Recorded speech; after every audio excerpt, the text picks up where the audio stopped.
algo profundamente perturbador está saliendo a la luz cerca del Éufrates, ese río milenario que hoy se seca a un ritmo que nadie esperaba. Bajo el lecho agrietado, donde antes corría el agua y ahora solo queda tierra reseca, un dron capta una imagen que detiene la respiración. Una puerta de piedra enterrada, cubierta de advertencias escritas en muchísimos idiomas distintos, como si naciones enteras del mundo antiguo se hubieran puesto de acuerdo para sellar aquello que quedó guardado del otro lado. Y más allá de esa puerta, una escalera oscura desciende hacia un sótano que parece haber ardido desde adentro hacia afuera. Una imagen que recuerda de inmediato a 2 de Pedro capítulo 2, versículo 4, y a esa idea inquietante de seres mantenidos en la oscuridad. Aún más abajo aparecen estatuas destrozadas de criaturas aladas, enterradas pieza por pieza, mientras que muy cerca de allí, unos trabajadores desentierran un esqueleto gigantesco que a muchos les hace pensar en Génesis 6, versículo 4, y en el enigma de los Nefilim. Entonces la pregunta se impone sola. ¿Estamos frente a una simple ruina olvidada por el tiempo o frente a una advertencia que asciende desde las profundidades del Éufrates? Dale me gusta, suscríbete y cuéntame en los comentarios qué piensas de todo esto, porque lo que viene a continuación es todavía más difícil de explicar. Todo comenzó con un solo hallazgo. Una puerta de piedra sellada, escondida bajo el cauce partido del Éufrates. Al principio no parecía gran cosa. Cualquiera habría dicho que se trataba apenas de una vieja estructura que la sequía dejó al descubierto, uno de esos restos que el agua esconde durante siglos y que de pronto reaparecen cuando el nivel baja. Pero cuando el dron se acercó, cuando la cámara se aproximó lo suficiente para distinguir cada detalle, todo el significado de lo encontrado cambió por completo. El barro todavía se aferraba a los bordes, pero los grabados se veían extrañamente nítidos, como si alguien los hubiera protegido del río durante cientos de años, como si una mano invisible los hubiera resguardado del olvido. Las letras hebreas aparecían cerca del centro. Las líneas en arameo rodeaban el marco, girando alrededor de la entrada como un cinturón de palabras. Y más abajo, sobre las piedras inferiores, los investigadores notaron símbolos que se parecían a antiguas señales de advertencia sumerias, repetidas una y otra vez, como una orden que se niega a ser ignorada, como un mandato tallado con firmeza: no cruces. Al comienzo algunos creyeron que era solo una cámara funeraria olvidada, o quizás un cuarto de almacenamiento oculto de algún asentamiento remoto. Pero la disposición de las palabras hacía que el hallazgo se sintiera distinto, más denso, más cargado. Aquellas inscripciones no estaban colocadas para honrar a los muertos. No había en ellas nada parecido a un homenaje, ni a una despedida. Estaban ubicadas como barreras, rodeando la entrada por todos los flancos, como si su función fuera contener y no recordar. Una frase en especial atrajo todas las miradas. Aunque estaba parcialmente dañada, aunque el tiempo había borrado parte de sus trazos, parecía advertir que aquello que fue sellado debía permanecer sellado hasta el tiempo señalado. Ese detalle le recordó de inmediato a muchos espectadores el pasaje de Daniel 12, versículo 4, donde el conocimiento y las cosas selladas se conectan con el final de una temporada determinada, con un momento fijado de antemano. Y así, el misterio se hizo más profundo todavía. ¿Aquella puerta protegía algo sagrado, algo demasiado valioso para el ojo humano? ¿O encerraba algo antiguo bajo el Éufrates, algo que jamás debió salir a la superficie? Y sobre todo, ¿por qué el río lo revelaba justo ahora, justo ante los ojos de quienes observamos en estos días? Después de examinar la puerta de piedra, el dron se deslizó por una abertura estrecha y encontró una escalera que descendía bajo el Éufrates. Los peldaños estaban cubiertos de barro seco, endurecido por el tiempo, pero las paredes que los flanqueaban guardaban algo mucho más inquietante. Marcas negras de quemaduras se extendían por toda la piedra, y lo extraño no era solo su presencia, sino su dirección. No iban de afuera hacia adentro, como dejaría un incendio externo, sino de adentro hacia afuera, empujando hacia la superficie, como si un calor violento hubiera brotado alguna vez desde lo más hondo. Al principio algunos pensaron que aquellas marcas podían venir de antorchas, de fuego ritual o del simple derrumbe de una estructura antigua. Pero mientras más avanzaba la cámara, mientras más se internaba en aquella garganta de sombra, más raro se volvía el daño. El centro de la cámara era más oscuro que la entrada, como si la luz misma se negara a llegar hasta allí, y el techo que se alzaba sobre ese punto estaba agrietado en un patrón circular, como si una presión enorme hubiera subido desde un solo punto sellado, empujando la roca desde abajo. Este descubrimiento le recordó a muchos el pasaje de 2 de Pedro 2, versículo 4, donde la Escritura habla de ángeles que pecaron y fueron arrojados, y que quedaron guardados en la oscuridad hasta el día del juicio. Eso no demuestra qué había dentro de aquella cámara, y conviene decirlo con honestidad, pero le da a la escena un peso mucho más grande, una gravedad que cuesta sacudirse de encima. Entonces surge la duda que no se apaga. ¿Aquel sótano fue construido para proteger algo sagrado? ¿Para custodiar un tesoro? o para contener algo que los antiguos temían que un día intentara romper sus cadenas y salir a la luz. Más adentro de aquel sótano quemado, la luz del dron reveló algo esparcido por el suelo. Al principio los fragmentos parecían simples piedras desprendidas del techo derrumbado, escombros sin importancia. Pero cuando la cámara se acercó, las formas se volvieron nítidas y lo que parecía basura mineral cobró un contorno reconocible y perturbador. Había alas, rostros tallados, patas semejantes a garras, pedazos de cuerpos que parecían pertenecer a antiguas criaturas de piedra. Y lo que hacía el hallazgo todavía más inquietante era la manera en que aquellas estatuas habían sido destruidas. No estaban rotas por la edad, ni desgastadas lentamente por los siglos. Tampoco estaban aplastadas por rocas caídas al azar. Cada pieza parecía haber sido golpeada de forma deliberada, separada del resto con intención y enterrada en distintos rincones de la cámara, como si alguien hubiera querido dispersarlas para siempre. Algunos fragmentos estaban envueltos en tela oscura. Otros habían sido colocados debajo de piedras planas, como si alguien hubiera realizado un ritual para asegurarse de que aquellas figuras jamás pudieran volver a unirse, jamás pudieran recomponerse. Y eso levantó preguntas de inmediato. ¿Eran solo ídolos destruidos por un pueblo antiguo que renegó de su culto? ¿O eran símbolos de algo que aquel pueblo temía profundamente? Muchos recordaron el pasaje de Isaías 14, versículo 12, tan a menudo asociado con la imagen de un ser orgulloso que cayó del cielo. Y mientras más miraba el equipo, mientras más piezas salían a la luz, más claro se volvía el mensaje enterrado allí. Aquellas estatuas no fueron simplemente abandonadas. Fueron silenciadas a propósito, deliberadamente enmudecidas, borradas de la memoria con un cuidado que asusta. No muy lejos de aquella cámara sellada, otro hallazgo empujó el misterio todavía más allá. Mientras unos trabajadores excavaban un canal cerca del Éufrates, sus máquinas chocaron contra algo enterrado a gran profundidad, bajo capas de barro y sedimento endurecido por el paso de los siglos. Al principio pensaron que se trataba de los restos de un muro antiguo, un cimiento cualquiera. Pero cuando retiraron la tierra, cuando limpiaron la superficie, la forma que apareció debajo resultó mucho más perturbadora. Parecía un esqueleto humano, pero su tamaño no coincidía con nada normal, con nada conocido. Los huesos se extendían más de 4 metros de largo y la estructura se veía inusualmente densa, casi como si hubiera pertenecido a un ser construido con una fuerza muchísimo mayor que la de una persona común. El descubrimiento encendió el debate al instante. Algunos sugirieron que podía tratarse de una anomalía médica antigua, de un fósil mal identificado, o incluso de un entierro deformado por el tiempo y la presión de la tierra. Pero otros no pudieron ignorar la conexión bíblica. Génesis 6, versículos 2 al 4, habla de los Nefilim, descritos como figuras poderosas del mundo antiguo de los días anteriores al diluvio. Eso no demuestra que este esqueleto perteneciera a ellos, y hay que decirlo con calma y sin exagerar, pero hizo que muchos se detuvieran a pensar. ¿Era solo un resto extraño del pasado, una curiosidad de la naturaleza, o una pista enterrada que apunta directamente hacia una de las épocas más misteriosas de toda la escritura? Y después de que se reportó aquel esqueleto gigante, el misterio no terminó en tierra firme.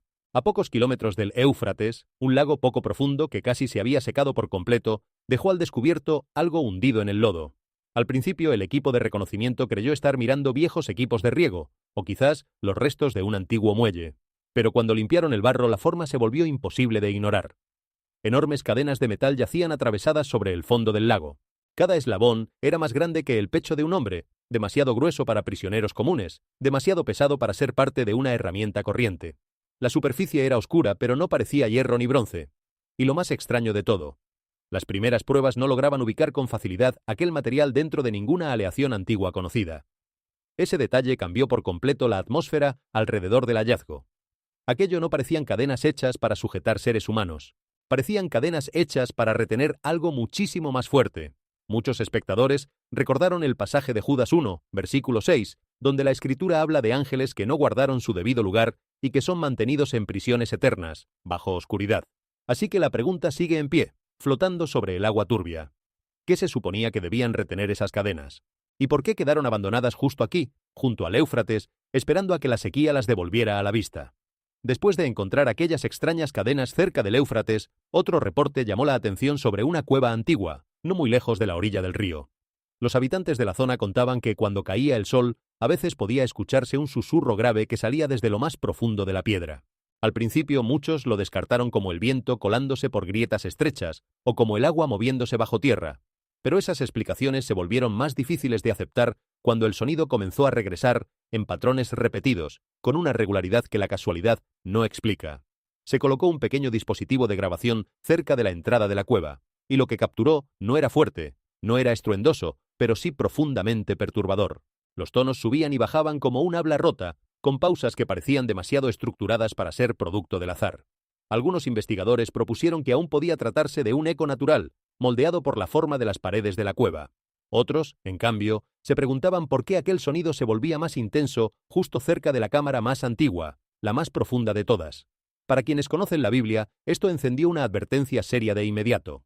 En 1 de Samuel capítulo 28, el rey Saúl buscó una voz prohibida, una voz que venía del más allá, y el resultado no fue consuelo, sino juicio y temor. Así que la pregunta queda abierta, resonando en el aire. ¿Esta cueva solo transporta ecos extraños a través de la piedra, o nos está recordando que no toda voz oculta debe ser seguida, que no todo susurro merece nuestra atención? Cerca de la antigua Babilonia, no muy lejos del Éufrates, el equipo encontró un pozo de piedra que alguna vez había sido sellado y luego olvidado. La tapa seguía en su lugar, silenciosa bajo capas de polvo, como si hubiera estado esperando durante siglos a que alguien viniera a retirarla. Cuando levantaron aquella losa de piedra, bajaron un instrumento de medición hacia la oscuridad. Descendió 300 metros y aún así jamás tocó fondo. Y algo todavía más extraño, el aire que subía por la boca del pozo era muchísimo más frío que el desierto que lo rodeaba. No regresaba ningún eco. Cada sonido parecía desvanecerse allá abajo, tragado por una profundidad que se sentía menos como parte de la tierra y más como un vacío sin final. A lo largo del borde había marcas que no parecían dejadas por la fricción de cuerdas y baldes. Parecían raspaduras repetidas, hechas por algo que venía desde abajo. Y sobre la pared, una antigua frase en hebreo apuntaba hacia Apocalipsis 9, versículos 1 y 2, donde el abismo se abre y el humo asciende desde lo profundo. Babilonia siempre ha representado en la escritura el orgullo humano y el juicio que se acerca. Así que la pregunta permanece, ¿por qué fue sellado este pozo aquí, en este lugar? Y quizás la advertencia sea sencilla, casi elemental. No toda oscuridad debe ser abierta. Santiago 4, versículo 7, lo dice con claridad. Resistid al diablo y huirá de vosotros. Tras el pozo sellado y los sonidos extraños cerca del Éufrates, otra señal apareció en el lecho abierto del río. A medida que el agua seguía cayendo, retirándose sin descanso, largas grietas se extendieron por el suelo reseco. Y entonces un lodo negro y espeso comenzó a brotar desde debajo de la superficie. Primero despacio, apenas un burbujeo, y luego en oleadas pesadas, como si la propia tierra estuviera empujando hacia arriba aquello que había mantenido enterrado durante años. Ese lodo no vino solo. Arrastraba ramas rotas, piedras, cañas muertas y raíces podridas a lo largo de todo el canal. Y en ambas orillas del río, los árboles que antes se erguían firmes junto al agua empezaron a inclinarse, a desplomarse, a deslizarse hacia la corriente oscura. La escena no parecía un cambio normal de un río, sino una advertencia escrita sobre la tierra misma. Para muchos, aquellos árboles caídos se convirtieron en una imagen de la vida humana. Cuando el suelo tiembla, todo lo que carece de raíces profundas puede ser arrancado sin resistencia. Una persona puede parecer fuerte durante años, sólida e inquebrantable ante los ojos de todos, pero cuando llega la presión, cuando la prueba aprieta, su fundamento oculto queda al descubierto. Jeremías 17, versículo 8, dice que quien confía en el Señor será como un árbol plantado junto a las aguas, que extiende sus raíces hacia el río y no teme cuando llega el calor. Así que el lodo negro que asciende desde el Éufrates no es solo una visión perturbadora. Se convierte en una pregunta para cada corazón. Cuando la vida se seca, cuando el suelo se rompe y cuando el miedo comienza a moverse, ¿dónde están plantadas de verdad nuestras raíces? Al caer la tarde sobre el Éufrates, el lecho seco del río volvió a transformarse. El lodo negro, las raíces rotas y los charcos poco profundos del agua que quedaba empezaron a reflejar un resplandor rojo intenso que venía del cielo. Por un instante todo el río pareció cubierto de un color de advertencia, como si el cielo y la tierra hablaran en el mismo idioma silencioso. Algunos observadores señalaron causas naturales. Después de los temblores, el polvo, el calor y el sedimento seco pudieron haberse levantado en el aire, cambiando la manera en que la luz del atardecer se esparcía por todo el valle. La ciencia puede explicar cómo se enrojecen los cielos, y esas explicaciones no deberían ignorarse, hay que decirlo con honestidad. Pero aún así, la escena hizo que muchísima gente se detuviera a pensar. Jesús dijo en Mateo 16, versículos 2 y 3, que las personas saben leer el rostro del cielo, pero muchas veces no logran discernir el tiempo en el que están viviendo. Y el Salmo 19, versículo 1 dice: «Los cielos cuentan la gloria de Dios». Así que cuando aquel cielo rojo se reflejó sobre el Éufrates vacío, se volvió mucho más que una imagen extraña. Se convirtió en un espejo. Los pájaros abandonaron las orillas. Los árboles secos se inclinaron sobre el lodo. Piedras, raíces y agua oscura quedaron tendidas bajo un cielo que se veía casi herido. Joel 2, versículo 30, habla de prodigios en los cielos y en la tierra. Y Lucas 21, versículo 25, habla de señales en el sol, la luna y las estrellas. Esto no significa que debamos correr a declarar profecías cumplidas, y conviene mantener la mente serena. Pero sí le recuerda a cada corazón que debe despertar. Romanos 13, versículo 11, lo dice sin rodeos. Es hora de levantarse del sueño. Cuando se contemplan todas juntas, todas las señales alrededor del Éufrates dejan de ser una simple cadena de hallazgos extraños. Se transforman en un retrato de la vida humana bajo presión. Una puerta sellada, cubierta de advertencias, nos recuerda que no toda cosa oculta debe ser abierta solo por curiosidad. Una cámara quemada sugiere que aquello que se entierra dentro de una persona, de una familia o de una generación entera puede terminar dejando marcas en las paredes de la vida. Las estatuas aladas destrozadas apuntan al orgullo roto, a la gloria caída y al peligro de adorar el poder en lugar de la verdad. Un esqueleto gigante bajo el lodo levanta preguntas sobre la corrupción antigua, mientras que las cadenas enormes, la cueva que susurra, el pozo sellado, el lodo negro y el cielo rojo apuntan todos hacia un mismo tema profundo. Lo que está escondido bajo la superficie no permanecerá escondido para siempre. Para la vida diaria, estas señales pueden entenderse como advertencias sobre los cimientos. Las personas pueden parecer fuertes, exitosas, incluso intocables. Pero cuando el suelo tiembla, las raíces quedan al descubierto. Jesús dijo en Mateo 7, versículos 24 y 25, que el hombre prudente edificó su casa sobre la roca, y cuando vinieron la lluvia, las inundaciones y los vientos, la casa no cayó. Ese versículo entrega un mensaje seguro y claro para cada espectador. El asunto no es solo lo que está ocurriendo bajo el Éufrates, sino sobre qué está construida nuestra propia vida. La cámara sellada también le habla al corazón humano. Proverbios 4, versículo 23 dice: «Guarda tu corazón con toda diligencia, porque de él mana la vida». En otras palabras, las puertas más peligrosas no siempre están bajo ríos antiguos. A veces están dentro de nosotros. La amargura, el orgullo, el pecado secreto, el miedo, la ira y la incredulidad, si se ignoran, pueden arder desde adentro y dañar todo lo que las rodea. Los susurros extraños de la cueva y la oscuridad del pozo nos recuerdan que debemos tener cuidado con las voces que seguimos. La Biblia no llama a las personas a perseguir cada rumor ni a abrir cada misterio. Primera de Tesalonicenses 5, versículo 21 dice: «Examinadlo todo, retened lo bueno». Ese es el equilibrio que esta historia necesita.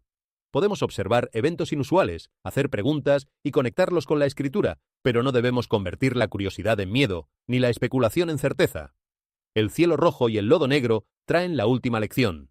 La creación misma puede hacer que las personas se detengan y piensen en la eternidad, pero la meta no es el pánico. El Salmo 46, versículo 1 dice: «Dios es nuestro amparo y fortaleza, nuestro pronto auxilio en las tribulaciones». Si el Éufrates se convierte en un símbolo dentro de esta historia, debería recordarnos que el control humano es limitado, pero la autoridad de Dios no lo es. Así que el mensaje no es temerle al río, ni a la cueva, ni a la oscuridad bajo la tierra. El mensaje es examinar el corazón, edificar sobre la verdad, resistir el engaño y caminar hacia la luz. Juan 8, versículo 12, dice: «Yo soy la luz del mundo».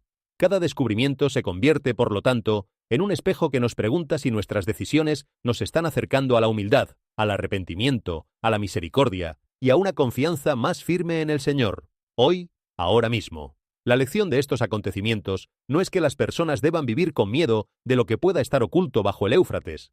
La enseñanza más profunda es que cada señal inusual, sea natural, histórica o simbólica, puede convertirse en un momento de examen personal. Una puerta sellada, una cámara quemada, estatuas rotas, cadenas extrañas, lodo que asciende y un cielo rojo apuntan todos a la misma pregunta humana. ¿Qué sucede cuando las cosas que ignoramos finalmente salen a la superficie? La Biblia enseña que lo oculto importa porque el corazón importa. Eclesiastés 12, versículo 14 dice: «Dios traerá toda obra a juicio, junto con toda cosa encubierta, sea buena o sea mala». Esto no significa que la gente deba entrar en pánico cada vez que ve algo extraño. Significa que la vida debe vivirse con honestidad. Lo que se entierra en las decisiones privadas, en la vida familiar, en el orgullo o en la rebeldía, no queda sin consecuencia para siempre. Estos eventos también nos recuerdan que el poder humano tiene límites. La antigua Babilonia fue conocida por su ambición, su riqueza y su orgullo. Y sin embargo ningún imperio dura para siempre.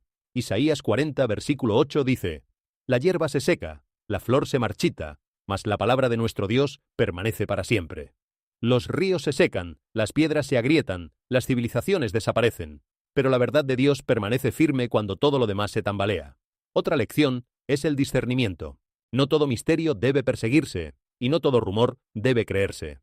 Proverbios 14, versículo 15, dice: El simple todo lo cree, mas el prudente mira bien sus pasos. Esto es importante para los espectadores de hoy. Podemos observar, pensar, orar y aprender sin convertir cada evento extraño en miedo, ni cada titular en profecía. La sabiduría hace preguntas, pero no pierde la paz. El lodo negro que sube y los árboles que caen también enseñan que los cimientos débiles terminan cediendo.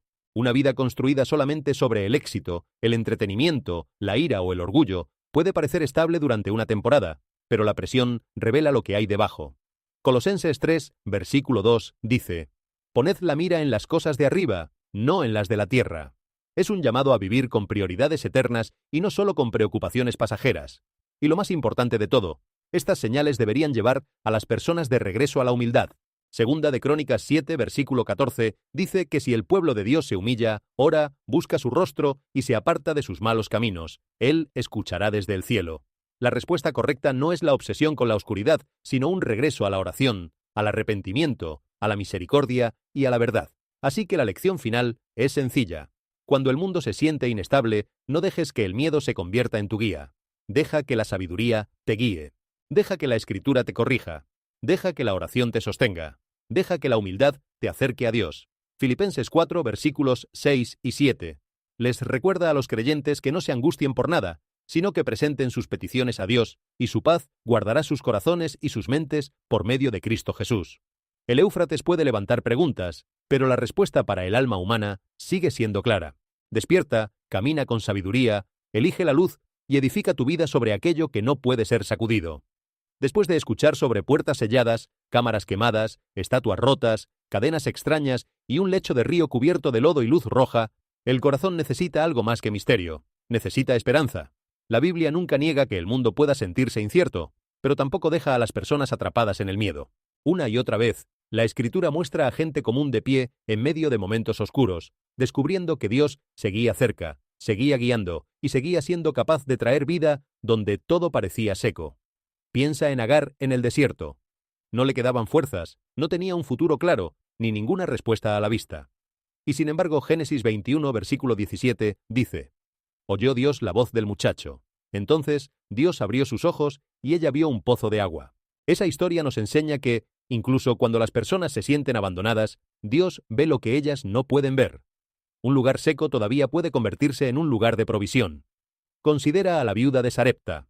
Solo tenía un puñado de harina y un poco de aceite, y aún así Elías le dijo que no temiera.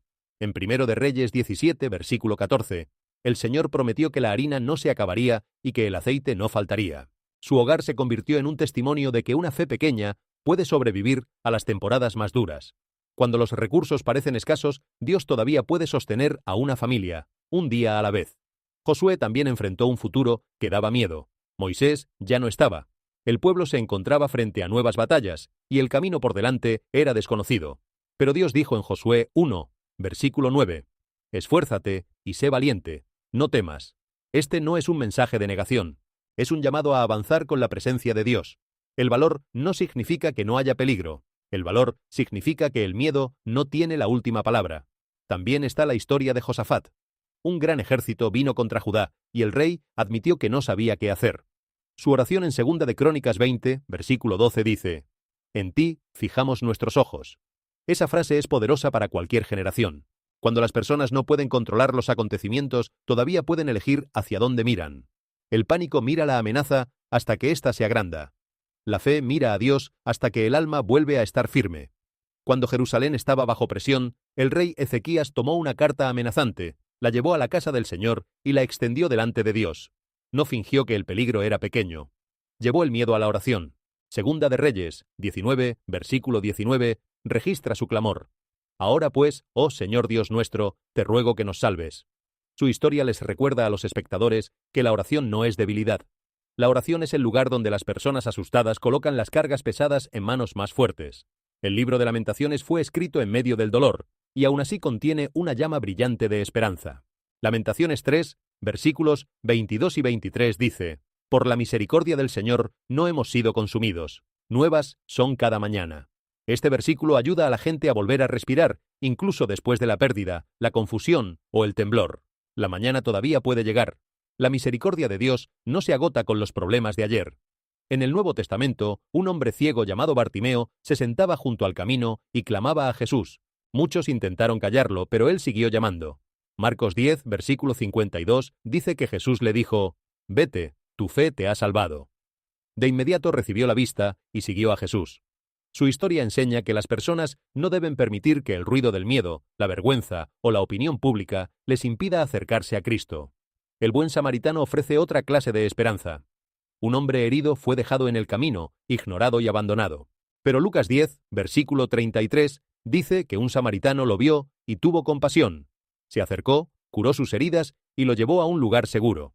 Esto les recuerda a las comunidades que la fe no consiste solo en observar señales. La fe también consiste en ayudar al prójimo herido. En tiempos inciertos, la bondad se convierte en una lámpara. María Magdalena estaba de pie junto a la tumba vacía, llorando, pensando que todo le había sido arrebatado. Entonces Jesús la llamó por su nombre. Juan 20, versículo 16, registra una sola palabra: María. Con eso el dolor se transformó en reconocimiento. El Cristo resucitado la encontró de manera personal. Esta es una de las verdades más esperanzadoras de toda la Escritura. Dios no solo habla a las multitudes, conoce los nombres. Sale al encuentro de los corazones rotos con esperanza viva. El apóstol Pablo escribió a creyentes que estaban bajo presión y dijo, en 2 de Corintios 4, versículos 8 y 9, «Estamos atribulados en todo, mas no angustiados, en apuros, mas no desesperados». Ese es el tono que la gente necesita hoy. Podemos estar preocupados sin estar aplastados. Podemos hacer preguntas sin perder la paz. Podemos enfrentar eventos extraños sin dejar que la oscuridad defina nuestra imaginación. Esta respuesta llena de esperanza también protege la mente. Proverbios 18, versículo 10, dice: «Torre fuerte es el nombre del Señor. A ella corre el justo y está a salvo». La seguridad comienza cuando las personas dejan de correr detrás de cada voz aterradora y empiezan a correr hacia Dios. Los padres pueden bendecir a sus hijos, los amigos pueden cuidarse unos a otros, las iglesias pueden convertirse en lugares de consuelo en lugar de confusión. Una comunidad que ora, sirve, perdona y dice la verdad se vuelve más difícil de dominar para el miedo. Esa tal vez sea la lección más importante. La luz crece cuando las personas fieles eligen pequeños actos de obediencia cada día, con valentía. Así que, si la historia del Éufrates despierta temor, la Biblia ofrece una mejor respuesta. Busca la misericordia de Dios. Fortalece tu hogar. Ora por sabiduría. Ayuda al débil. Rechaza el engaño. Habla con mansedumbre. Anima al cansado. No alimentes tu corazón solo con imágenes alarmantes. Aliméntalo con verdad, con adoración y con gratitud. Isaías 41, versículo 10, dice: «No temas, porque yo estoy contigo». Esa promesa es más grande que cualquier sombra. El mensaje más fuerte no es que la oscuridad exista, sino que la luz de Dios es más fuerte. El río puede secarse, la tierra puede agrietarse y las preguntas pueden brotar desde lugares antiguos, pero el corazón humano todavía puede elegir la fe por encima del miedo, la compasión por encima del pánico y la esperanza por encima de la desesperación. La última palabra no le pertenece al misterio bajo la tierra, sino al Señor que levanta a las personas, restaura el valor y las guía hacia la vida. Pero volvamos al agua, porque el propio río empezó a comportarse de una manera que nadie sabía explicar. Comenzaron a formarse remolinos de la nada, círculos que giraban absorbiendo todo hacia adentro y luego estallaban hacia arriba en súbitos brotes de agua. Las redes de los pescadores eran arrastradas fuera de rumbo. Los botes que se acercaban demasiado se veían obligados a retroceder a toda prisa, como si el río mismo se hubiera vuelto impredecible, indomable. Algunos decían que se sentía como si el río estuviera respirando. Otros creían que algo bajo el lecho se había movido, algo invisible pero poderoso. Y lo que lo hacía todavía más inquietante era el silencio que lo rodeaba, sin tormenta, sin viento, sin lluvia río arriba. Solo cielos despejados y agua que se movía en contra de toda expectativa. Los científicos apuntan a lo que yace debajo. La cuenca del Éufrates descansa sobre antiguos canales subterráneos y acuíferos formados a lo largo de miles de años. A medida que la sequía reduce el agua de la superficie, los sistemas de presión ocultos allá abajo pueden desestabilizarse, liberando de vez en cuando una fuerza que empuja hacia arriba. Pero incluso con esa explicación, la escala y lo repentino de estos brotes llaman la atención, porque más allá de la ciencia, la imagen resulta extrañamente familiar. Los textos antiguos ya describían aguas que se abrían desde lo profundo, momentos en los que aquello que estaba escondido debajo se revelaba de golpe. Y ahora, una vez más, el río atrae todas las miradas, no solo por lo que se ve en la superficie, sino por lo que podría estar agitándose por debajo. Mientras esos extraños brotes del lecho ya acaparaban la atención, algo todavía más sorprendente empezó a aparecer a medida que las aguas del Éufrates seguían retrocediendo.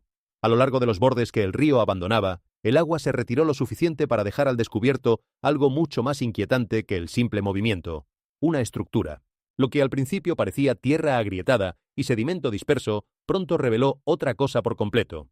Vistos desde arriba, los patrones no se veían aleatorios, se veían planeados. Cuando los investigadores lanzaron drones sobre el lecho expuesto, las primeras imágenes parecían corrientes, sin nada especial.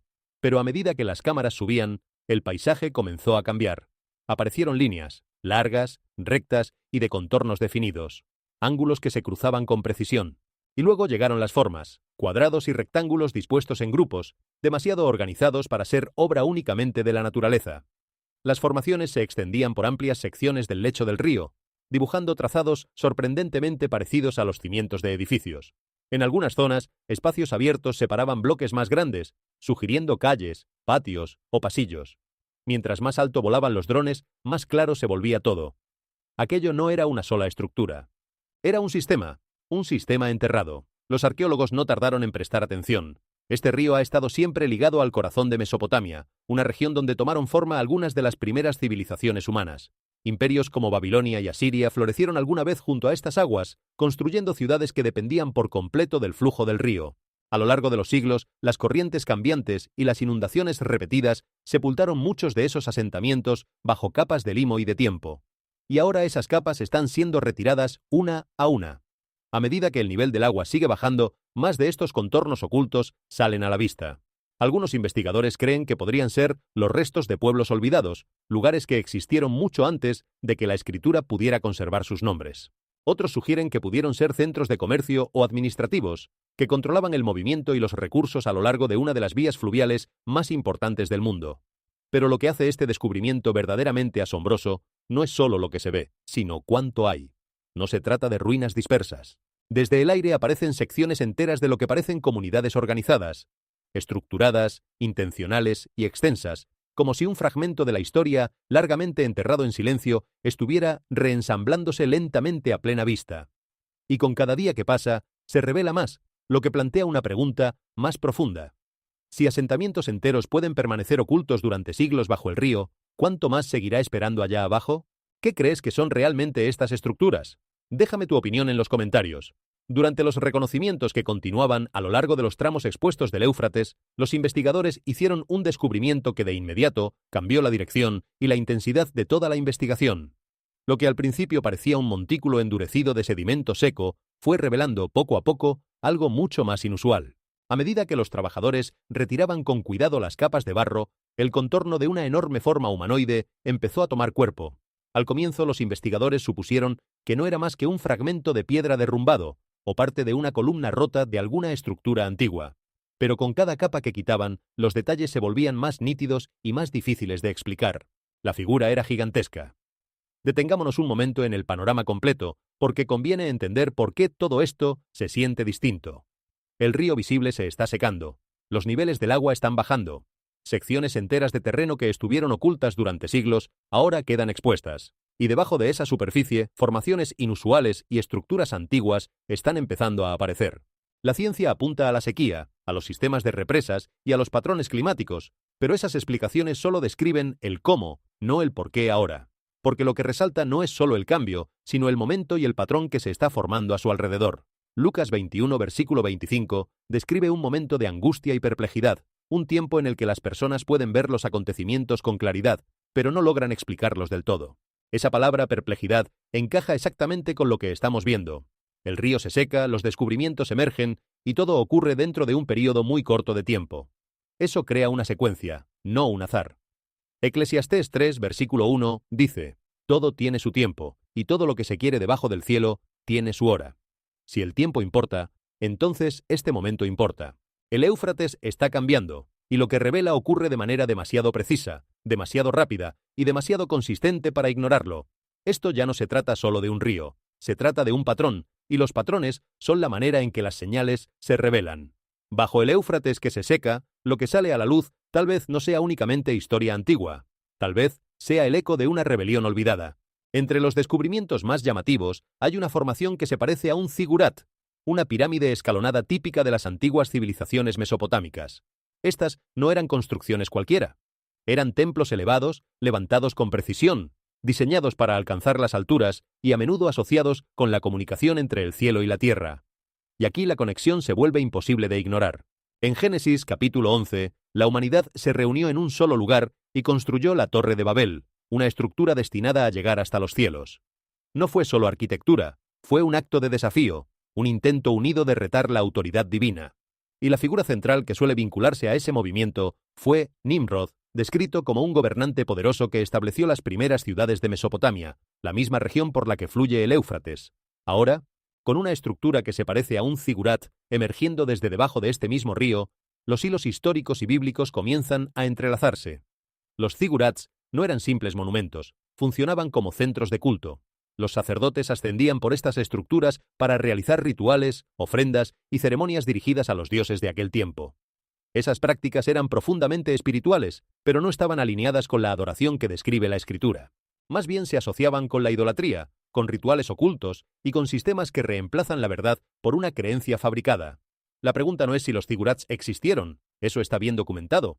La pregunta es por qué justo ahora se revelaría uno bajo un río tan profundamente ligado a eventos proféticos. El lugar importa, el momento importa, el patrón importa.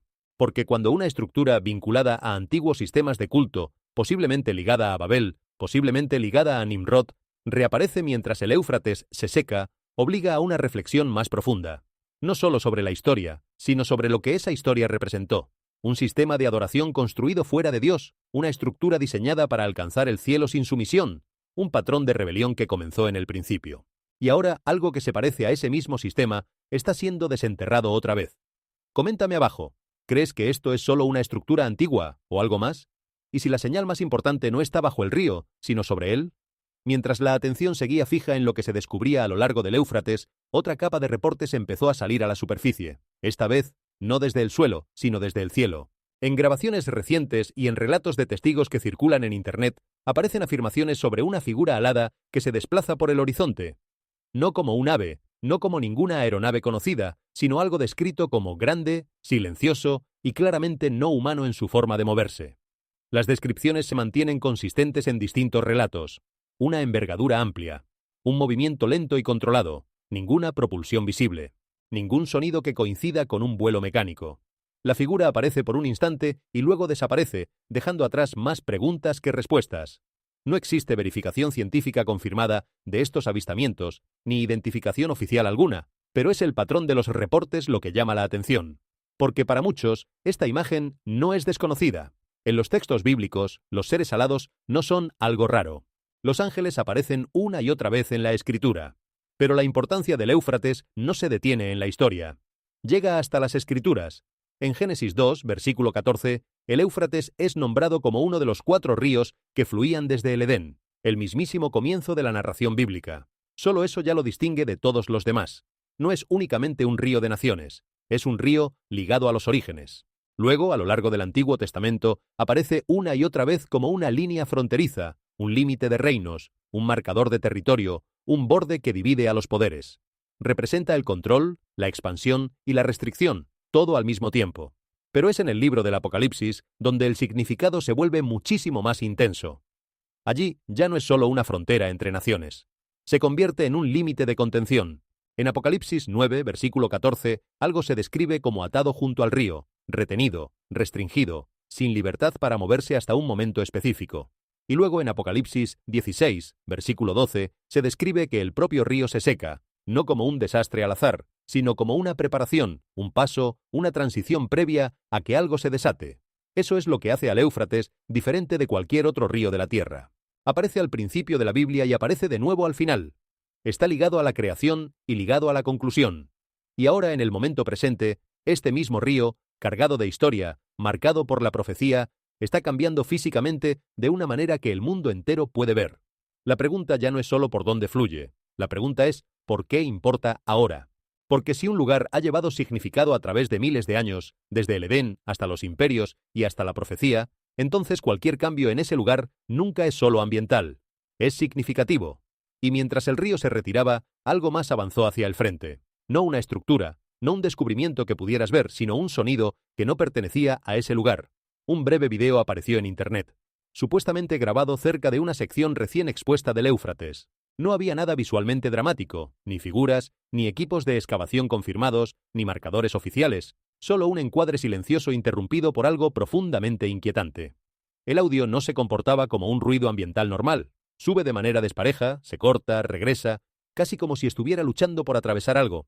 Algunos oyentes lo describieron como un lamento lejano, pero no emotivo, no expresivo en un sentido humano, sino más bien como una vibración forzada, como si el sonido mismo estuviera siendo empujado a través de un espacio estrecho. Otros notaron que no se dispersaba hacia afuera. Se mantenía contenido, repitiéndose en breves ráfagas, como si rebotara dentro de una cámara cerrada bajo la superficie.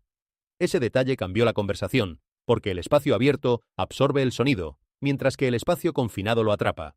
Y aquello, fuera lo que fuera, sonaba atrapado. Ningún equipo verificado se ha presentado para confirmar la grabación. No ha surgido ningún segundo ángulo. No hay metraje continuo que respalde la afirmación.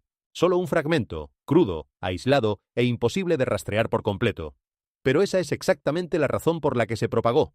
No porque probara algo, sino porque no se explicaba a sí mismo. En cuestión de horas, el clip apareció en múltiples plataformas. Las reacciones se dividieron casi de inmediato. Algunos analistas señalaron inconsistencias en los patrones de onda, sugiriendo una alteración digital. Otros argumentaron que la distorsión por sí sola no equivale a una falsificación, que los entornos poco familiares pueden producir acústicas poco familiares. Pero ninguno de los dos bandos pudo cerrar el caso del todo, porque la verdadera tensión no está solo en si el audio es real. Está en por qué se siente equivocado, no fuerte, no agresivo, solo fuera de lugar, como si no perteneciera al mundo abierto. Y eso es lo que hace que la gente lo reproduzca una y otra vez, no en busca de claridad, sino de confirmación, tratando de decidir si lo que escuchan viene de afuera o de algo enterrado más hondo de lo que el sonido debería alcanzar. Sin conclusión oficial, sin declaración final, solo una pregunta que regresa, más fuerte cada vez que la piensas. Si esto fue montado, ¿por qué se siente tan específico? Y si no lo fue, ¿por qué se escuchó justo ahora? Deja tu opinión honesta abajo. ¿Real o falso? ¿Casualidad o algo más? Y si el sonido levantó preguntas, la escritura ofrece contexto. En el libro del Apocalipsis, el río Éufrates no se describe como un simple telón de fondo simbólico, es nombrado de manera directa. Pero antes de llegar allí, volvamos a aquella enorme figura que salía del lecho, porque su descripción merece mirarse con cuidado. Aquella porción, todavía parcialmente enterrada bajo el sedimento, se alzaba más alta que una persona promedio. Comparada con artefactos conocidos de Mesopotamia, su sola escala ya la separaba de todo lo demás. Pero lo que verdaderamente atrajo la atención fue la superficie. Las esculturas mesopotámicas tradicionales son conocidas por sus marcas de tallado definidas, sus rasgos estilizados y sus inscripciones detalladas. Las figuras de las culturas babilónica, asiria o sumeria suelen mostrar vestimentas simbólicas, patrones grabados o elementos escritos que identifican su propósito. Esta figura no mostraba ninguno de esos rasgos.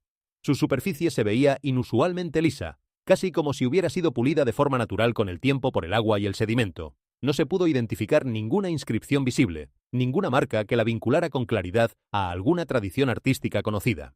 Las proporciones también eran extrañas. Los hombros parecían más anchos, el torso más largo y los ángulos de las extremidades ligeramente distintos comparados con la postura rígida y formal que suele verse en las estatuas de la región. No coincidía con los patrones establecidos. Algunos investigadores sugieren que podría representar una figura ceremonial, un guardián colocado cerca de un antiguo asentamiento o una presencia simbólica ligada a creencias que nunca fueron registradas. Otros creen que podría pertenecer a una cultura que existió antes de las civilizaciones bien documentadas de la región, dejando atrás fragmentos que la historia aún no ha logrado comprender del todo. También existe la posibilidad de que la estatua se alzara alguna vez cerca de un templo o de una estructura de entrada, y que quedara enterrada más tarde a medida que el río cambiaba su curso a lo largo de los siglos. El descubrimiento también dirigió la atención hacia un lenguaje bíblico antiguo, particularmente Génesis 6, versículo 4. Había gigantes en la tierra en aquellos días. Aunque no se ha confirmado ninguna conexión directa, la escala y el diseño poco familiar invitan naturalmente a la especulación. Por ahora la estatua permanece en silencio. Pero a medida que las aguas siguen retirándose, plantea una pregunta más profunda. ¿Qué más sigue oculto bajo este río antiguo? Mientras los investigadores continuaban examinando la extraña estatua que emergía del lecho, la atención en toda la región del Éufrates volvió a desplazarse. Esta vez, el misterio no estaba bajo tierra, estaba sobre ella.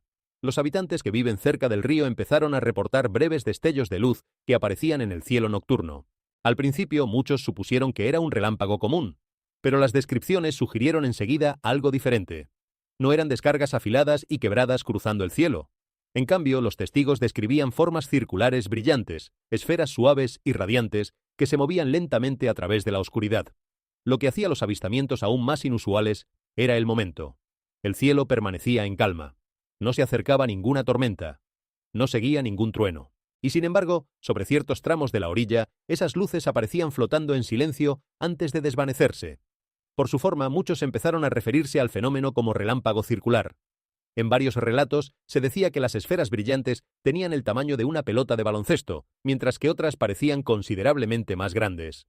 Sus colores variaban: blanco, amarillo, a veces un azul tenue, emitiendo un resplandor constante en lugar de un destello repentino. A diferencia del relámpago tradicional, que se desvanece en un instante, estas luces perduraban. Algunas flotaban en su sitio durante varios segundos, otras se deslizaban lentamente por el cielo, casi como si fueran guiadas por una fuerza invisible, antes de desaparecer detrás de nubes lejanas. Algunos testigos describieron el movimiento como completamente silencioso. Los científicos creen que el fenómeno podría estar relacionado con un raro evento atmosférico conocido como rayo globular. Aunque documentado a lo largo de la historia, el rayo globular sigue siendo uno de los fenómenos eléctricos menos comprendidos. Los reportes suelen describir esferas flotantes de energía que aparecen durante o después de las tormentas, moviéndose de forma impredecible antes de esfumarse sin dejar rastro. Sin embargo, confirmarlo sigue siendo difícil. La mayor parte de la evidencia proviene de breves videos capturados por los residentes, clips que muestran destellos de luz o formas brillantes cerca del horizonte. Algunos expertos sugieren que podrían ser relámpagos lejanos o reflejos causados por las condiciones atmosféricas. Otros reconocen que el fenómeno merece una investigación más de cerca. Para quienes seguimos los eventos que se desarrollan a lo largo del Éufrates, la aparición de estas luces añade otra capa de misterio. Algo está emergiendo desde abajo y algo está apareciendo arriba. Si estás siguiendo esta investigación conmigo, dale me gusta al video, comparte tus ideas abajo y suscríbete, porque lo que viene a continuación podría revelar todavía más sobre lo que este río antiguo ha estado ocultando. Mientras la exploración continuaba a lo largo de las secciones recién expuestas del lecho del Éufrates, los equipos de reconocimiento notaron algo inusual cerca del borde de un banco de sedimento derrumbado.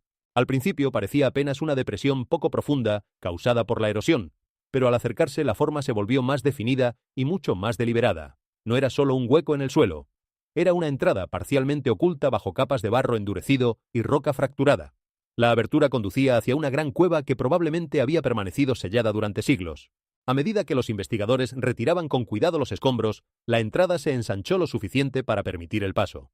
Y lo que esperaba adentro no tardaría en cambiar todas las expectativas. Aquella no era una cueva ordinaria. Más allá de la entrada, los investigadores descubrieron una red de túneles subterráneos que se extendía en múltiples direcciones.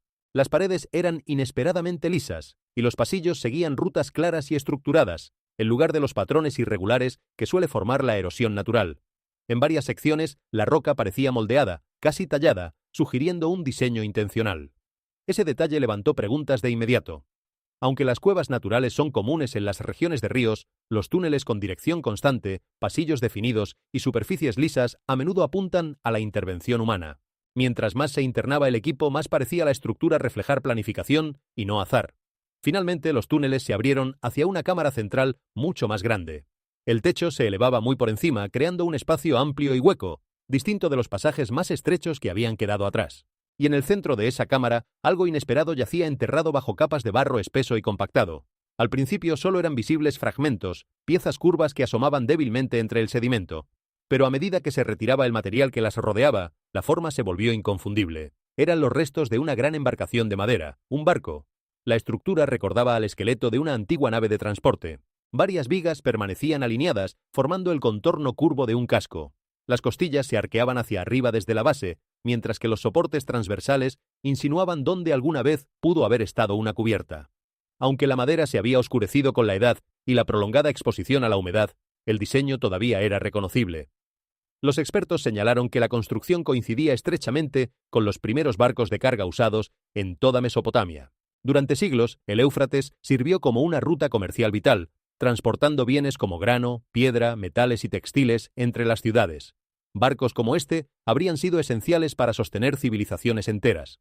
Pero su ubicación, en lo profundo de una caverna, plantea una pregunta más honda. ¿Cómo llegó hasta ahí? A lo largo de extensos periodos, los ríos cambian su curso de forma natural. Las inundaciones, la acumulación de sedimento y los canales cambiantes pueden enterrar estructuras que alguna vez estuvieron en aguas abiertas. Es posible que esta embarcación fuera parte de un muelle o de un puerto, sumergida más tarde y sellada bajo capas de tierra a medida que el río se desplazaba. Ahora, después de siglos oculta bajo tierra, ha reaparecido, un recordatorio silencioso de que este río no solo fluye a través de la historia, sino que la conserva. A medida que se exploraban secciones más profundas del sistema de cavernas subterráneas, los descubrimientos comenzaron a pasar de las estructuras físicas a algo mucho más difícil de explicar. Dentro de varias cámaras bajo el Éufrates, los investigadores reportaron impresiones inusuales marcadas en las capas blandas de barro que cubrían el suelo de la cueva. Al principio parecían irregulares, posiblemente formadas por escombros que cayeron o por sedimento que se desplazó. Pero a medida que se examinaban más zonas, comenzó a emerger un patrón. Se parecían a huellas grandes. Algunas de las impresiones parecían alargadas, con una profundidad que sugería que alguna vez un peso considerable había presionado sobre la superficie. El espacio entre ellas no coincidía con el movimiento típico de un animal, ni se alineaba con la actividad humana conocida en la zona. En ciertas secciones, las huellas parecían seguir un rastro suelto a través del suelo de la cámara, como si algo hubiera atravesado ese espacio mucho antes de que quedara sellado. Hasta ahora no existe una explicación confirmada. Algunos investigadores sugieren que las formaciones podrían ser el resultado de una compresión natural, capas de barro que colapsaron de manera despareja bajo la presión cambiante a lo largo del tiempo. Otros consideran la posibilidad de una actividad animal previamente desconocida, aunque no se ha recuperado ninguna evidencia biológica que respalde esa idea. Pero las huellas eran solo parte de lo que se reportaba. Más adentro de la red de cavernas, los investigadores empezaron a notar algo más: sonido. Vibraciones de baja frecuencia resonaban débilmente a través de los túneles. A veces se describían como pulsos distantes, casi rítmicos. En otros momentos, los sonidos llevaban un tono que algunos describían como parecido a gritos lejanos, sutiles, pero lo bastante persistentes para notarse en el silencio de las cámaras subterráneas. La fuente sigue siendo incierta. Desde una perspectiva científica, tales sonidos podrían explicarse por efectos acústicos naturales. Las cavidades subterráneas pueden amplificar vibraciones distantes, roca que se desplaza, movimiento del agua, o incluso una sutil actividad sísmica, creando ecos que parecen originarse dentro de la propia cueva. Y aquí conviene volver a aquella figura alada que algunos aseguran haber visto cruzando el cielo, porque encaja dentro de este mismo rompecabezas. Muchos la explican como un fenómeno natural ya identificado: aves grandes, drones, distorsiones visuales. Otros creen que podrían ser representaciones simbólicas amplificadas por los medios digitales. Pero está surgiendo otra perspectiva, una que conecta estos reportes con la imaginería profética. No como prueba, sino como una posibilidad dentro de un patrón más amplio. Porque el momento coincide con todo lo demás que ocurre alrededor del Éufrates. El río que se seca, las estructuras que se revelan, los artefactos que emergen desde debajo de capas de tiempo. Y ahora algo que aparece por encima de él. Ya sean literales, simbólicos o malinterpretados, estos avistamientos introducen una dimensión diferente al patrón. No solo cambios físicos, sino fenómenos visuales que desafían toda explicación. Lo que importa no es saltar a una conclusión, sino reconocer la secuencia. Cuando los eventos empiezan a apilarse, suelo, estructura, símbolo y ahora cielo, la narrativa cambia. Ya no se trata de un solo descubrimiento. Se trata de capas de actividad que se despliegan al mismo tiempo, en el mismo lugar. El Apocalipsis no describe un solo momento. Describe un proceso, una serie de eventos, cada uno construido sobre el anterior. Y sea esta figura alada real, malinterpretada o simbólica, ocupa un espacio dentro de esa secuencia que se desarrolla. Porque si algo está siendo revelado bajo el Éufrates y algo está apareciendo sobre él, entonces el patrón ya no es de una sola dimensión. Sigue mirando, porque lo que viene después conecta todo de una manera aún más difícil de explicar. Enterrado bajo capas de tierra y de tiempo, este descubrimiento no parece un adorno, parece una advertencia. Entre los objetos que, según se reporta, salieron a la luz cerca del Éufrates que se seca, uno destaca por su detalle y su simbolismo: un sello de arcilla, encontrado incrustado en sedimento endurecido. A primera vista parece un artefacto antiguo típico, pero un examen más cercano revela algo mucho más inusual. Grabada en su superficie hay una figura que no coincide con la iconografía habitual de las culturas mesopotámicas conocidas.